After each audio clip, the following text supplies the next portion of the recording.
अस्सलाम वालेकुम viewers, I am Hina Mahjabeen. I hope you all will be fine. आज मैं आपके साथ शेयर करने वाली हूँ बायो 101 के final term paper of spring 2022।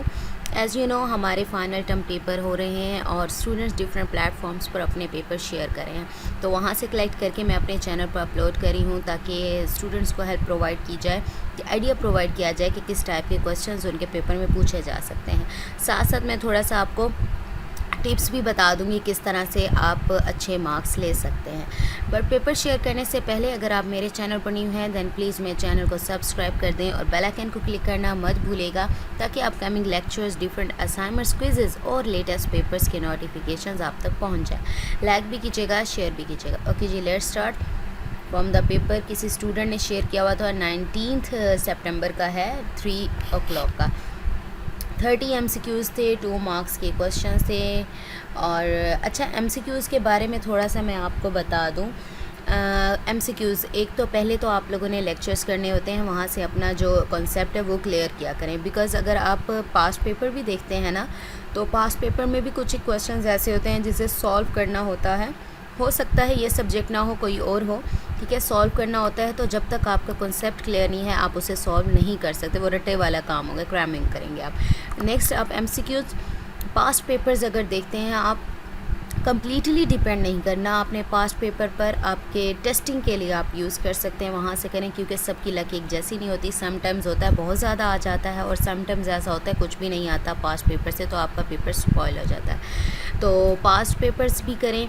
उसके साथ साथ आपने लेटेस्ट MCQs करने हैं। अब लेटेस्ट MCQs का क्या है कि अगर फाइनल टर्म पेपर की बात करूं तो मिड टर्म के बाद और फाइनल टर्म से पहले जो भी क्विज़ेज़ होते हैं आप अटेम्प्ट करते हो अपने VU LMS पर, ठीक है। तो वो क्विज़ेज़ मैं उनकी बात कर रही हूँ। इससे ये होता है, एक तो आपका अपने क्विज़ेज़ हो गए। सपोज़ करें आपका क्विज़ नंबर 3 और 4 आपने अटेम्प्ट किया था मिड टर्म के बाद, जो कि फाइनल टर्म के सिलेबस से था, वो हो गया। उसके अलावा आपके डिफरेंट चैनल्स पर भी आपके जो सब्जेक्ट कोड हैं, ये जो बायो 101 है, तो इसके भी क्विज़ेज़ अपलोडेड होंगे, यानी क्विज़ 3 और क्विज़ 4। सपोज़ मैं नंबरिंग नहीं पता कि कितने क्विज़ेज़ आए हैं, तो क्विज़ेज़ अपलोड होंगे। आप डिफरेंट चैनल से देखें, बट उनके आंसर ज़रूर वेरीफाई किया करें। इस तरह से आप लोगों के पास बहुत सारे क्विज़ेज़ की कलेक्शन हो जाएगी, वो भी लेटेस्ट। और यही बहुत ज़्यादा 80 to 90% चांसेस है कि आपके आधे से ज़्यादा क्विज़ेज़ सेम आ जाएँ, ठीक है। तो जब सेम आधे से ज़्यादा 30-40 MCQs हैं तो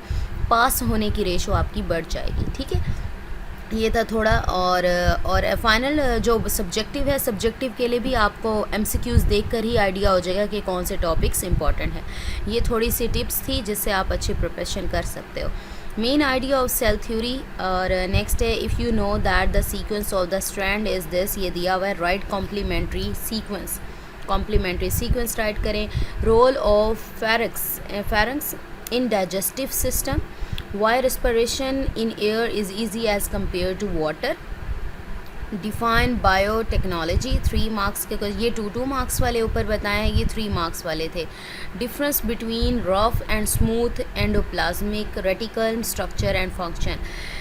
नेक्स्ट है, is there any difference between translation of prokaryotes and eukaryotes, ये हो गया। नेक्स्ट है, difference between natural and artificial immunisation.